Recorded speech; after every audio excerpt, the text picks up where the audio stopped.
She signed a contract to be his wife, a respectable solution to a scandal that wasn't hers, a clean slate.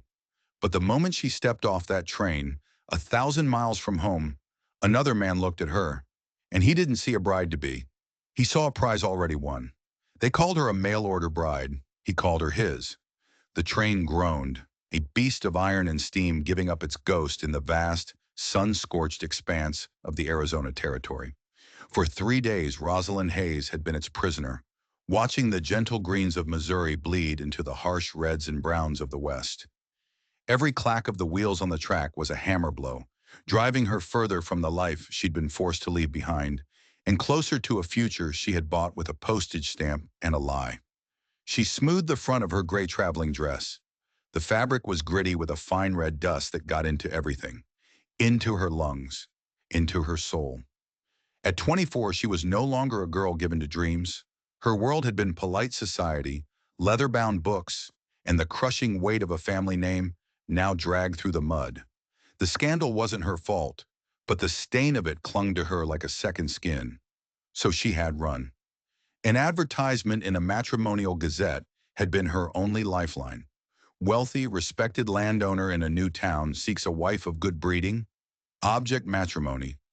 The letters from Mr. Alistair Finch of Redemption Gulch had been cold, precise, and utterly without feeling. It was perfect. A transaction. A way out. The train hissed to a stop, and the platform of Redemption Gulch appeared through the shimmering heat. It wasn't a town. It was a handful of raw, unpainted buildings huddled together against the dust, cowering under a sky so blue it hurt to look at. A group of men in dusty hats stopped what they were doing to stare. Their eyes crawled over her, the only woman getting off the train alone. She tightened her grip on her bag, her chin held high, a mask of calm she had perfected over years of silent suffering. She would not let them see the tremor in her hands. A man broke away from the small crowd. He was tall, perfectly dressed in a dark suit, his silver hair combed back from his temples. A pearl stick pin gleamed in his tie, a ridiculous statement of wealth in this dusty hell. "Miss Hayes?" His voice was as crisp and dry as the air. "I am Alistair Finch." "Mr. Finn," she replied, offering a gloved hand. His grip was brief, his skin cool and dry. There was no warmth in it. There was only possession. "Your journey was satisfactory, I trust." He wasn't asking about her comfort. He was inquiring about a shipment of goods. His eyes, the color of faded slate, moved over her, appraising her dress, her posture, the quality of her luggage. It was an inspection, not a welcome. A cold dread snaked down her spine. "It was long," she managed. "Good. Efficiency is a virtue." He gestured toward a nearby wagon. "My man will take your trunk. The house is prepared for you. We shall be married by the circuit judge on Saturday. All arrangements have been made." All arrangements have been made. The words landed like stones in her stomach. This was it. Her new life, planned and executed like a business deal. As he turned to speak to the driver, Rosalind's gaze swept across the platform one last time, a silent goodbye to the person she used to be. And then she saw him. He was standing near the station master's office, away from the others, but he commanded the space around him by sheer force of will. He wasn't dressed like the other men. He wore dark trousers and a simple linen shirt, sleeves rolled up to reveal powerful forearms, his skin the color of rich, sun-warmed copper. His hair was black as a raven's wing, thick and untamed, but it was his eyes that caught her and held her. His face was all sharp angles and fierce intensity, a face that belonged to this land, a face that was here long before towns like Redemption Gulch had names. He was watching her, not with the leering curiosity of the other men. His focus was unnerving, predatory. His dark, piercing eyes met hers across the dusty air, and for a heart-stopping moment, the world fell away. There was no judgment in his gaze, only an intensity so profound it felt like he could see right through her gray dress, past the polite mask, and into the desperate, terrified woman beneath. He saw her. He truly saw her, and it was both terrifying and electrifying. Alistair Finch's sharp voice cut through the moment. "Miss Hayes, is something amiss?" Rosalind tore her eyes away, her heart hammering against her ribs. No, nothing. The sun is just very strong here. One becomes accustomed to it, Finch said, dismissing her. He helped her onto the wagon, his touch a proprietary pressure on her elbow. But he followed her gaze. He saw the man by the station, and his lips thinned into a hard straight line. A cold, hostile flicker passed through his slate-gray eyes. The other man, Kalen Blackwood, didn't look away. His gaze shifted from Rosalind to Finch, and a silent, unmistakable challenge passed between them. Then he gave a slow, deliberate nod. Not to Finch, to her. It was an acknowledgement, a greeting, and something more. A promise, a claim. As the wagon lurched forward, kicking up a cloud of red dust, Rosalind chanced one last look over her shoulder. He was still there, a lone, formidable figure against the setting sun.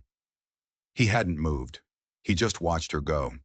They had called her a mail-order bride, a respectable solution. But the look in that stranger's eyes had called her something else entirely.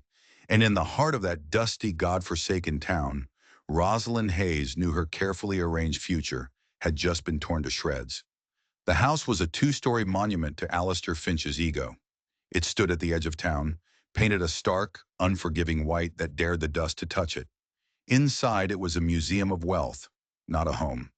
Heavy, dark furniture ordered from a catalog back east filled every room.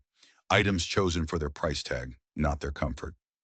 "This will be your domain," Finch announced, gesturing at the parlor. The chairs were upholstered in stiff velvet. A grand piano stood silent in the corner, its keys covered. "You will find the housekeeper, Mrs. Gable, to be competent. She has been instructed as to your needs." Rosalind walked through the rooms in a daze. Her bedroom was vast, with a four-poster bed that could have slept a family. The windows looked out not on the town, but on the endless, intimidating expanse of the desert.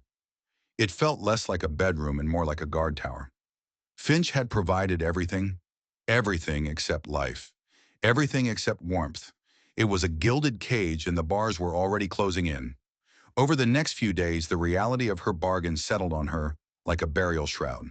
Finch was a man of brutal routine and absolute control. Breakfast was at 7, dinner was at 6. He expected her to be at the table, composed and silent. A pretty decoration while he lectured about his business deals, the incompetence of the town council, and the laziness of his ranch hands. He never asked for her opinion. He didn't care if she had one. He took a sick pleasure in parading her through town. A trip to the mercantile became a public display of his newest acquisition. "Gentlemen," he would say to the merchants and bankers, "may I present my fiancée, Miss Hayes? She brings a touch of Eastern civility to our humble town." Rosalind would smile, a polite, dead thing that never reached her eyes, and endure the stares. The town's women were polite but distant. She was an outsider, a purchased bride, a curiosity. The only person who showed her any genuine warmth was Maeve O'Connell, the fiery Irish woman who ran the town's boarding house. "Don't you mind them, dearie," Maeve said one afternoon, her shrewd blue eyes missing nothing. "They're just jealous. Finch has been the biggest catch in this territory for 20 years, and none of them could land him." Then you step off the train, pretty as a picture. "I am grateful for his generosity," Rosalind said, the words tasting like ash. Maeve leaned closer, her voice dropping. "Generosity and kindness ain't the same horse, Rosalind, and you be careful. A man like Finch doesn't buy a songbird to hear it sing. He buys it to keep it in a cage." The warning echoed in her mind. She saw the truth of it in the way Finch corrected her posture at dinner, in the way he selected her dresses for the day, in the way his hand on her arm felt less like affection and more like a manacle. It was during one of these staged walks that she saw him again. The man from the station, Kalen Blackwood. He was coming out of the land office, his stride long and confident. He moved with a liquid grace that made the other men on the boardwalk look like clumsy oafs. He stepped into the street, and his eyes found her instantly, as if he'd been waiting. This time he was closer. She could see the faint, thin scar that cut through his left eyebrow, giving him a perpetually dangerous look. Finch's grip on her arm tightened until it was painful. "Keep your eyes forward, Miss Hayes." His tone was a whip crack, but she couldn't. Kalen Blackwood stopped in the middle of the street. A wagon rumbled past, but he paid it no mind. His focus was entirely on her. He didn't smile. He simply looked. But that look stripped away Finch's ownership, dismissed his very presence. It was a look that said, "You are with the wrong man." "Who is that man?" she asked, her voice a whisper. Finch's face hardened into a mask of stone. "That is Kalen Blackwood, a half-breed who got lucky with a land inheritance from his white father. He owns the Blackwood Creek Ranch. He thinks his money makes him a gentleman, but a wolf is a wolf, no matter what clothes it wears. You will stay away from him. He is not our kind." The venom in Finch's voice was startling. It wasn't just dislike. It was a deep, ingrained hatred, and it was mixed with something that looked a lot like fear. That night, Rosalind lay awake in the grand, empty bed, the moonlight painting silver stripes across the floor. She thought of the life stretching before her, a quiet, orderly existence at Alistair Finch's side, her spirit slowly suffocating in this beautiful empty house. Then she thought of Kalen Blackwood, the unnerving focus in his eyes, the raw power he projected without a word, the way he looked at her, as if he knew a secret about herself she had yet to discover. She had traded her freedom for security, but for the first time since arriving in Redemption Gulch, she felt a flicker of something she thought was dead, a dangerous, rebellious spark of defiance. She was in a cage, yes, but the door wasn't locked yet, and she had a growing, terrifying suspicion that the wolf outside was the only one who held the key. The week before the Saturday wedding crawled by, each day a fresh hell of Alistair Finch's control. He forbade her from walking in town alone, claiming it was for her safety. But Rosalind knew the truth. It was about possession. He didn't want his prize on display without its owner. Her world shrank to the four walls of the White House and its sterile, manicured garden. Her only comfort was Mrs. Gable, the stony-faced housekeeper, who one day left a tattered copy of Jane Eyre on her bedside table without a word. It was a small act of rebellion, a silent acknowledgement of Rosalind's starvation, and it forged an unspoken bond between them. On Thursday, Finch announced they would be hosting a dinner party. "It is important," he stated, "for the town's key figures to see that we are a unified front, that the House of Finch is strong and stable." Rosalind spent the day overseeing the preparations, feeling less like the future lady of the house and more like a hired servant. The guests arrived as the sun set. The mayor, a portly man named Henderson, the sheriff, Bart Coleman, a man with weary eyes that had seen too much, and the bank owner, whose fawning deference to Finch was sickening. She played her part, smiled, made polite conversation, the perfect hostess in a play she never wanted to be in. After dinner, as the men settled in the parlor with brandy and cigars, she excused herself to the veranda for a breath of fresh air, the drone of their self-important conversation fading behind her. The desert air was cool, smelling of dust and distant rain. She leaned against the railing, gazing at the stars glittering like scattered diamonds on black velvet, feeling a loneliness so profound it was a physical ache. A beautiful night. The voice came from the shadows at the edge of the porch, so close it made her jump. A figure detached itself from the darkness. Kalen Blackwood. Rosalind's heart leaped into her throat. "Mr. Blackwood, what are you doing here?" He would never be one of Finch's guests. He moved closer, not with menace, but with a quiet confidence that was more disarming than any threat.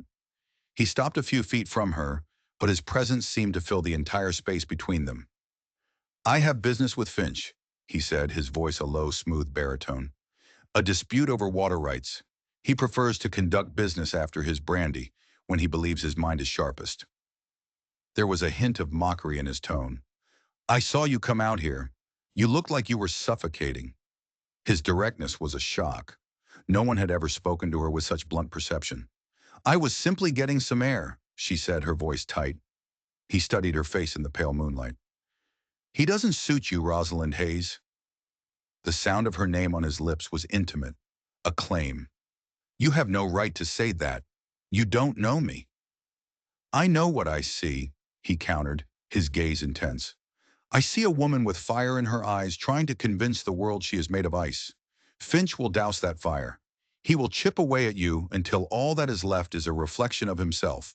A tremor ran through her. He was giving voice to the very fears that haunted her nights. My arrangement with Mr. Finch is a private matter. Is that what it is? An arrangement? He took another step closer. She could smell the scent of leather in the clean, wild scent of sagebrush on him. Some things, Miss Hayes, are not meant to be arranged. They are not lines in a ledger or clauses in a contract. They are matters of the soul. Before she could reply, the parlor door opened, spilling yellow light onto the veranda. Alistair Finch stood silhouetted in the doorway. Blackwood? Finch's voice was venomously low. I see you've met my fiancée. Kalen didn't turn to face him, not immediately. His eyes remained locked on Rosalind's for a fraction of a second longer, a silent, binding promise passing between them. Then he slowly turned. Finch, he acknowledged, his tone deceptively mild. I was just telling Miss Hayes that a spirit as vibrant as hers belongs in the open, not locked away in a whitewashed box. Finch's face contorted with fury. He strode onto the porch, placing himself between them, a physical barrier. He grabbed Rosalind's arm, his fingers digging into her flesh like talons. Miss Hayes's place is with me, Finch snarled. She is to be my wife. What she needs, I will provide. What she is will be what I decide. She is mine. The word hung in the air, ugly and final. A brand. Kalen's expression remained unreadable, but a dangerous light ignited in his dark eyes. He looked past Finch, directly at Rosalind. A man can claim a piece of land with a deed, Finch, Kalen said, his voice dropping to a near whisper, yet carrying with absolute clarity. He can claim a horse with a bill of sale, but he can never truly claim a woman's soul. That is something that must be given. And Miss Hayes, he paused, letting the word settle, has given you nothing. He held Rosalind's gaze one last time. It was a declaration of war, not against Finch, but for her. Then with a curt nod, he turned and melted back into the night. Finch's grip on her arm became bruising. He dragged her back inside, his face a mask of cold rage. You will never speak to that man again. Do you understand me? You are my property now. The wedding is on Saturday. After that, you will not forget who you belong to. That night, cowering in her room, Rosalind understood. Kalen Blackwood had laid down a challenge. Finch had called her his property, a thing to be owned. But Blackwood, with his fierce eyes and even fiercer words, had called her a soul, a spirit.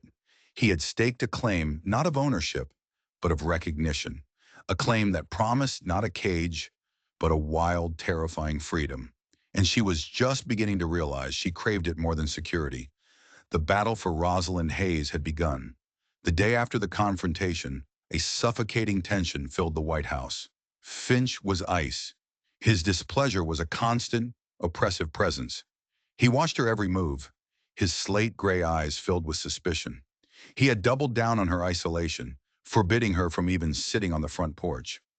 Mrs. Gable now brought her meals to her room on a tray, her face a grim, sympathetic mask. The walls were closing in. The wedding was 2 days away.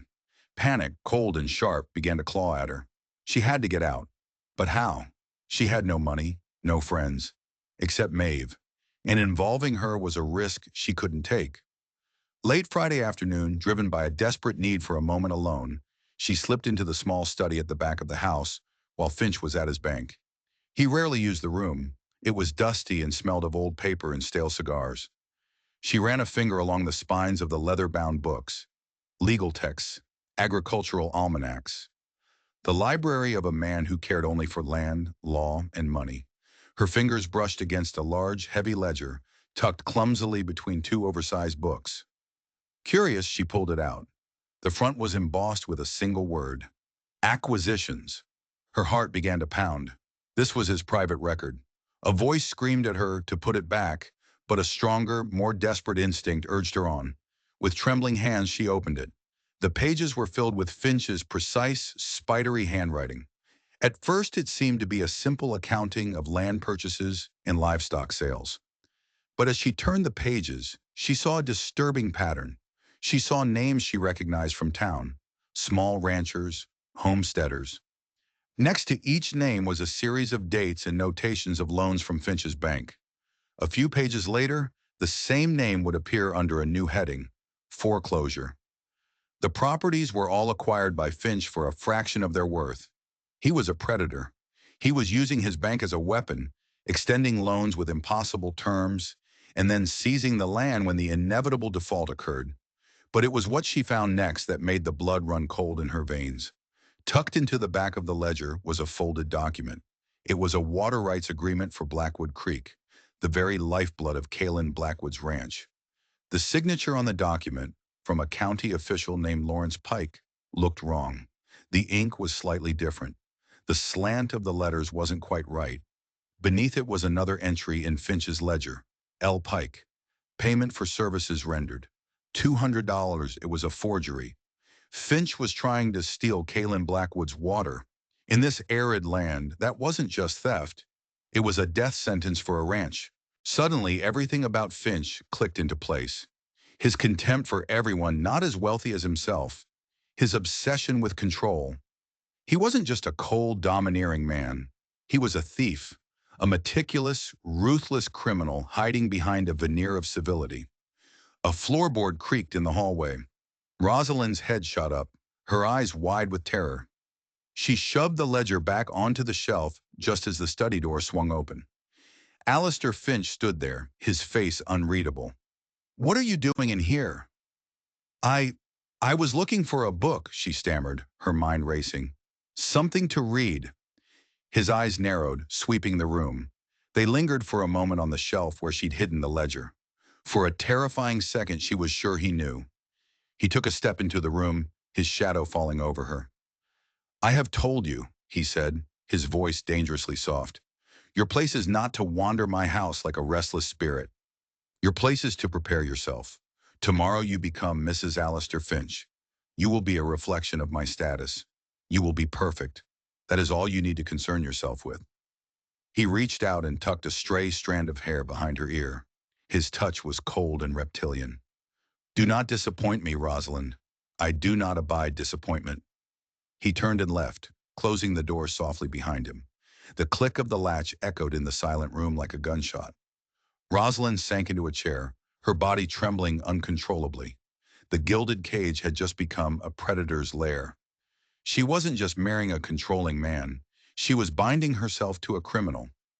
The fire Kalen Blackwood had seen in her was now a raging inferno of fear and revulsion. There would be no wedding. She would not, could not, become the wife of a man like Alistair Finch. Running was no longer about escaping an unhappy marriage. It was about escaping a man who would crush anyone who got in his way. And now she knew his secrets. He would never let her go. Her only hope lay with the one other person in this territory who stood against him. The man Finch was actively trying to destroy. Her decision was made. Tonight, under the cover of darkness, she would run, and she would run straight to the wolf. Night fell on Redemption Gulch, but it brought no peace to the White House. Rosalind sat on the edge of her bed, her small traveling bag packed. The most important item, however, was not in the bag. Tucked into the bodice of her dress, the folded forged water rights document was a square of damning evidence pressed against her heart. She had crept back into the study after Finch had left for a final meeting at the bank, her hands shaking as she retrieved the paper. It was her only leverage, her only proof. The house was silent except for the ticking of the grandfather clock in the hall. Each tick was a countdown to her escape or her doom. Shortly after 10, she heard the front door open and close. Finch was back. He walked down the hall to his own bedroom at the opposite end of the house. Rosalind held her breath, listening. The minutes stretched into an eternity. Finally, the house settled into the deep, quiet rhythm of the night. Now. She slipped off her shoes, holding them in one hand, the bag in the other. Every creak of the floorboards under her stockinged feet sounded like a cannon shot. She moved down the back staircase, her heart a frantic drum against her ribs. The back door was her goal. She reached it, her fingers fumbling with the heavy, stiff bolt. She put her shoulder into it, gritting her teeth as it slid open with a groan of protesting metal. She froze, listening, expecting to hear Finch's footsteps from above. Nothing. Slipping outside, the cool night air was a shock. She didn't dare look back at the White House, her prison. She hurried across the yard, staying in the shadows, and slipped through the back gate. The town was dark, save for the rowdy yellow glow of the saloon at the far end of the street. 10 miles north, Maeve had said, the Blackwood Creek Ranch, a long walk for a woman in a good dress. It was a pilgrimage, a desperate flight into the unknown. She stayed to the back alleys, her heart pounding with every dog's bark. The lights of Redemption Gulch slowly receded behind her until she was alone on a dark, dusty road under a canopy of indifferent stars. The wilderness that had seemed so intimidating from her window was now a terrifying, living thing. The howl of a distant coyote sent a shiver of primal fear down her spine. The landscape was a world of gray and black, every rock and cactus a potential threat. Twice she stumbled, scraping her hands and tearing the hem of her dress. But she pushed on, driven by the image of Finch's cold face and the secrets hidden in his ledger. Hours passed. Her legs ached. Her throat was parched. The initial surge of adrenaline had given way to bone-deep exhaustion. Doubt began to creep in. What was she doing? Running to a man she barely knew. A man the whole town feared. A man who had looked at her with a possessiveness that was different from Finch's, but no less potent. What if he turned her away? Just as despair threatened to overwhelm her, she saw it. Up ahead, a faint flickering light, a lamp in a window. As she drew closer, she could make out the dark, sprawling shapes of ranch buildings against the horizon. The Blackwood Creek Ranch. Relief and terror warred within her. She had made it. She approached the main house, a long, low structure built of dark wood and river stone. It looked as if it had grown from the land itself. A dog started barking, a deep, menacing sound. A light appeared in another window, and the front door opened. A man stood silhouetted against the lamplight, a rifle held loosely in his hands. It wasn't Kalen. "State your business," he called out. I, I need to see Mr. Blackwood. It's urgent." The man squinted into the darkness. "It's the middle of the night, ma'am. Who's asking?" "My name is Rosalind Hayes." There was a moment of stunned silence.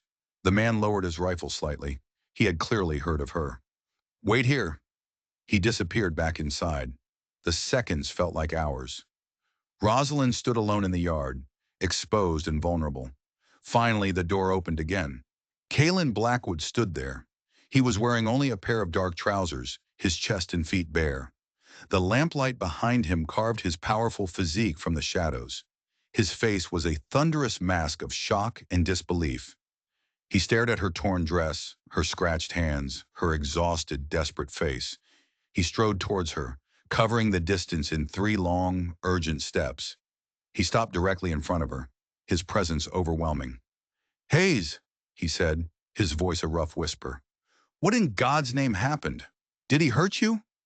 The question was laced with a barely controlled violence.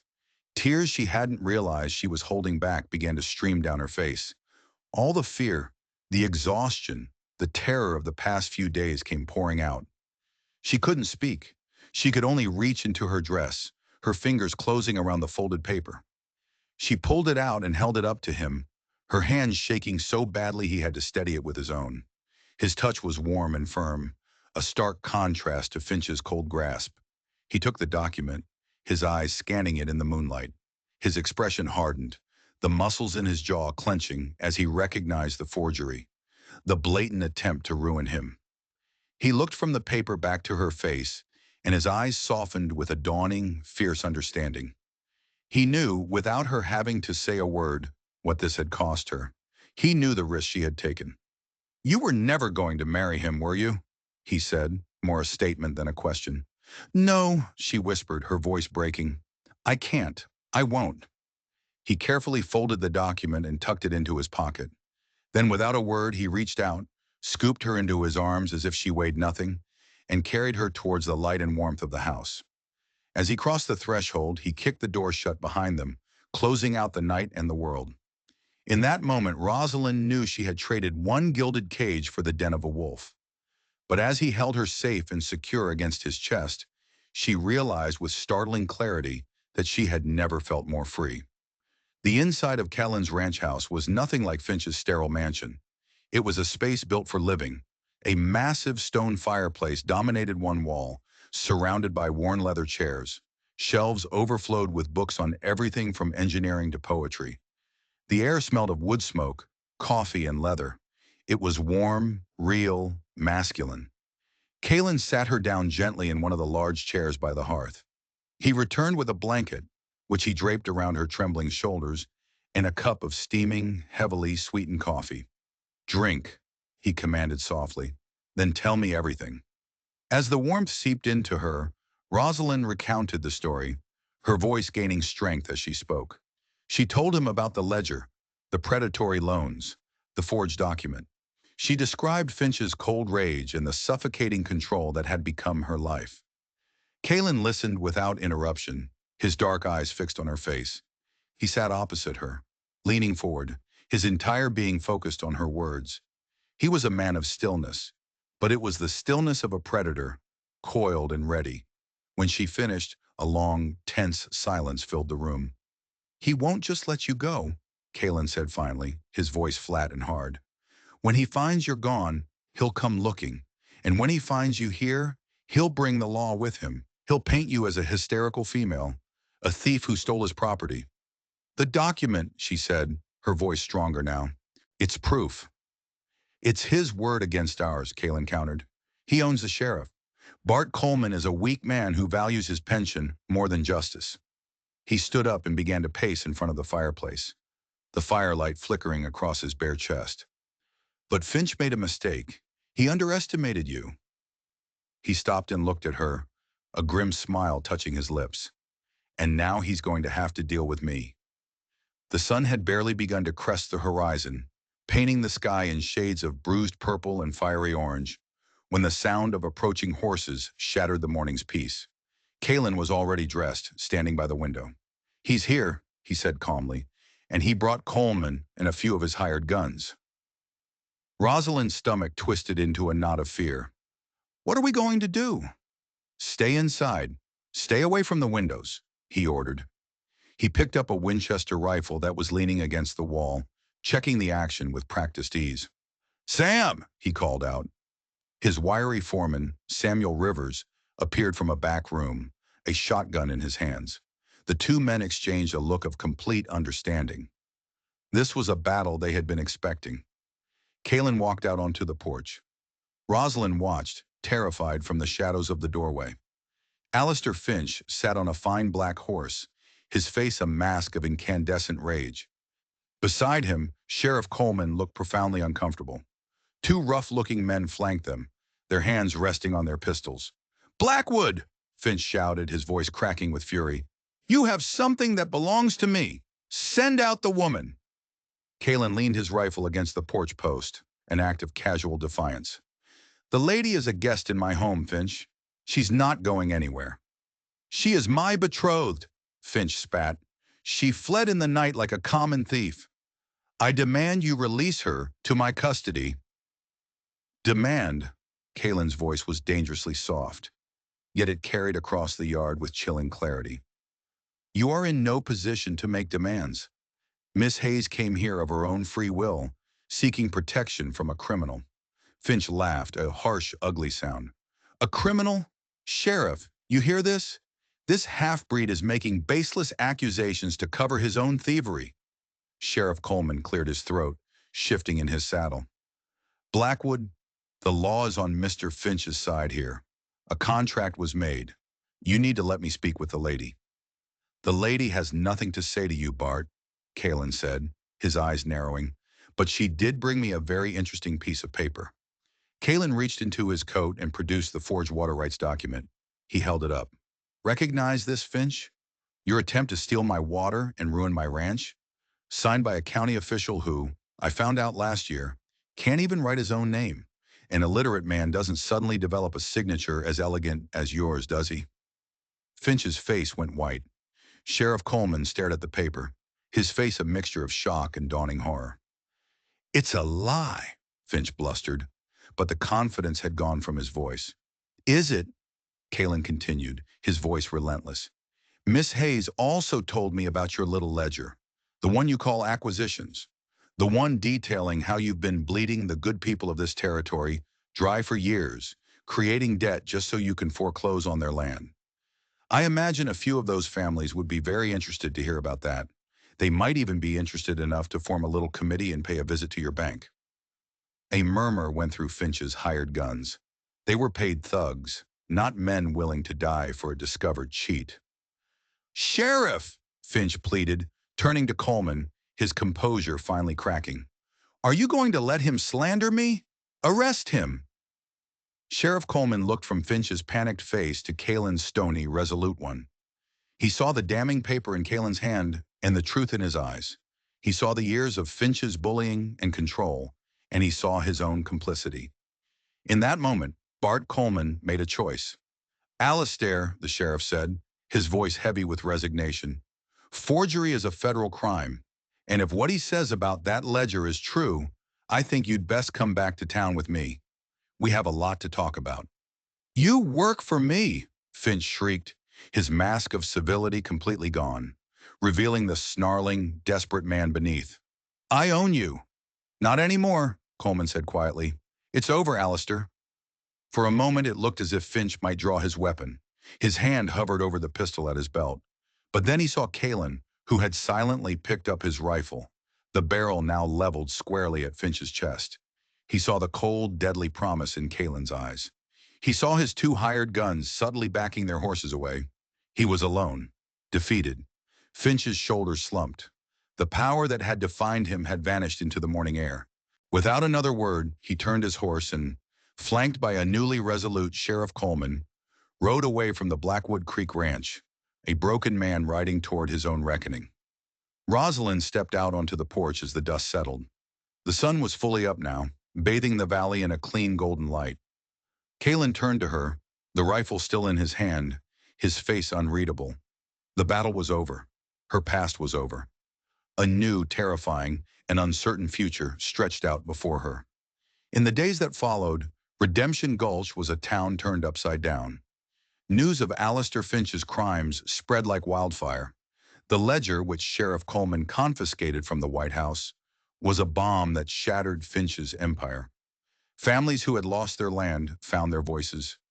The bank was placed under territorial administration. Finch himself, stripped of his wealth and power, disappeared one night, slipping away before a federal marshal could arrive.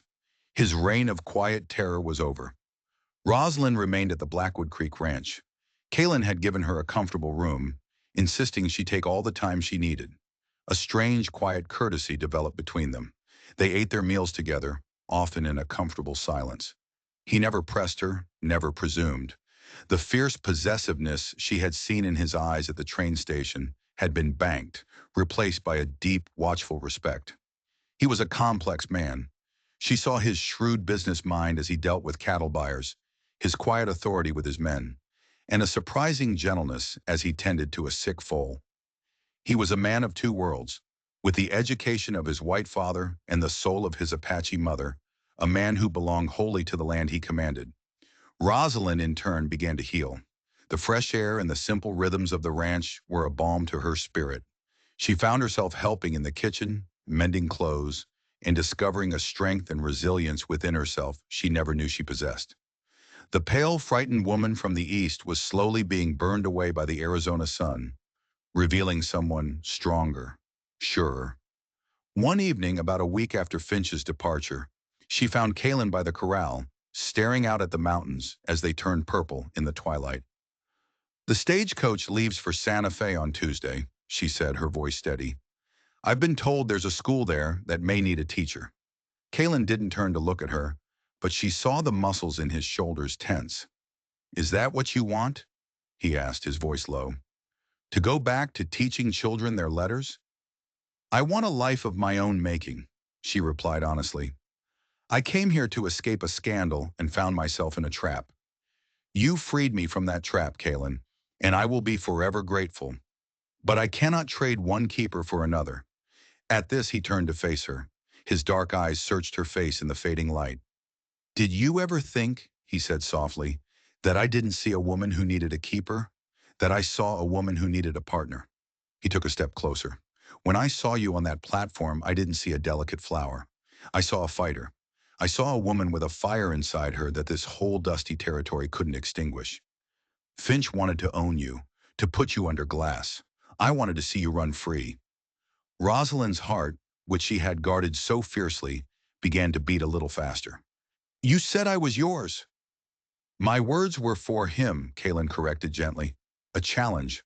A warning to a man who saw you as a possession. What I felt, what I feel, is something else. It is not about ownership. It is about recognition. My soul recognized yours, Rosalind Hayes. It's as simple and as complicated as that. He reached out, not to grab her, but to gently cup her chin, his thumb stroking her cheek. His touch was electric, warm with a sincerity that melted the last of her defenses. I don't have a whitewashed mansion to offer you, he said, his voice a low rumble. I have this, the land, the hard work, the freedom. I don't want a docile wife to sit in my parlor. I want a queen to ride by my side. Build this life with me, Rosalind. Not as a bride I ordered, but as the woman you choose to be. Be my partner. Be my equal. Be mine. Not because I claim you, but because you choose me. Tears welled in Rosalind's eyes, but they were not tears of fear or sadness. They were tears of profound, overwhelming relief. This was the choice she had never been given. This was the freedom she had only dreamed of. She looked past him at the vast, wild land stretching out to the horizon. It was no longer an intimidating, alien landscape. It was home. It was her future. They called me a mail-order bride, she whispered, a small smile playing on her lips as she looked back into his intense, waiting eyes. And what do you call yourself? He asked. Free, she said, and leaning forward, she closed the distance between them and sealed her choice with a kiss. A promise made not under contract, but under the vast, starlit sky of a land that was finally hers. Rosalind Hayes, the woman who arrived in a dusty town as a mail-order bride, found her destiny not in a contract of convenience, but in an act of courage. She discovered that true freedom isn't about escaping your past, but about having the strength to choose your future. Her story in Kaylin Blackwood's became a quiet legend in the territory, a tale of how a fierce heart refused to be caged, and how a wild soul recognized its equal. They proved that love isn't about ownership, but about a partnership forged in respect, defiance, and the unforgiving beauty of the Wild West. If this story of strength, passion, and redemption resonated with you, please show your support. Hit that like button. Share it with someone who loves a story where the hero is the master of her own fate. And most importantly, subscribe to our channel for more tales from the untamed frontier.